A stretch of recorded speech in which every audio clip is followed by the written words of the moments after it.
भैया वाह देसिया स्टार आज हमार पूरा करेजा ले ली हलो और एक बार जोरदार ताली, एक बार जोरदार ताली, 20 बार बोली। जानतानी भैया ई महीनों चैत है ए चैतवा में रहुआ हीरो रहिला करके आई थी नैहर से बीटेक बलम मर गई मैं गेहूं काटते काटते चैतवा में तो रहुआ नायक रहिला हीरो रहिला।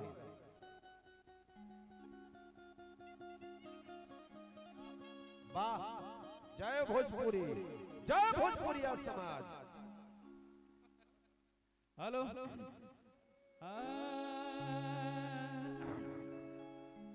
एक नहीं में समर भैया अरे कि मरल पाई सन सैया रे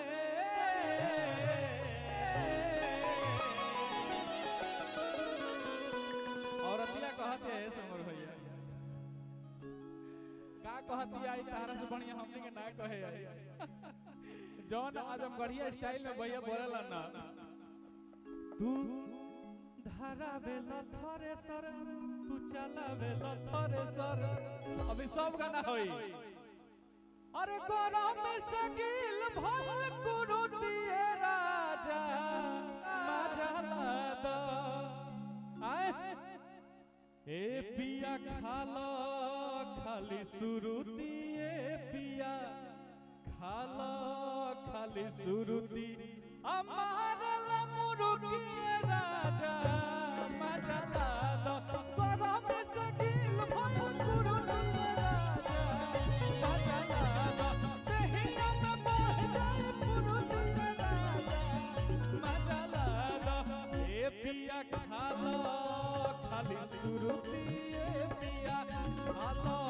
खाली सुरुति अमार लमुरुकिए राजा मजला दो।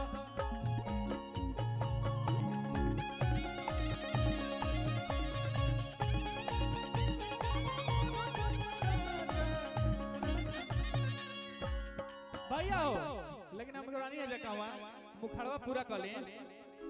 अरे की पटना से चलता दवाइया रे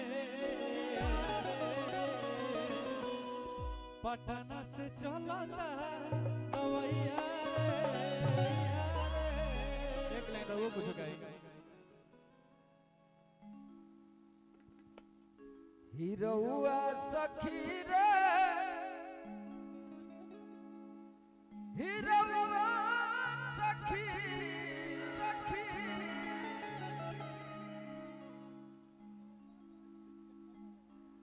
हमरो रंजितवा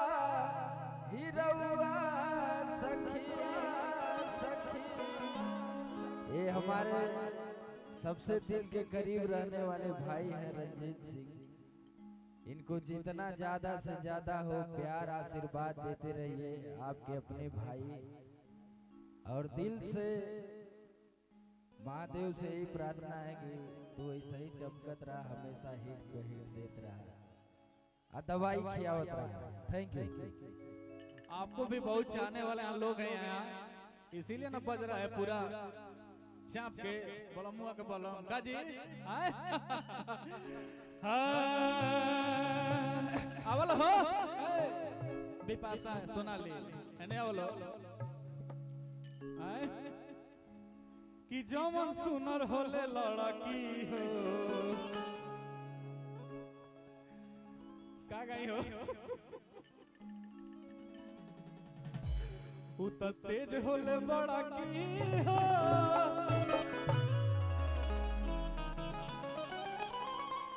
लेकिन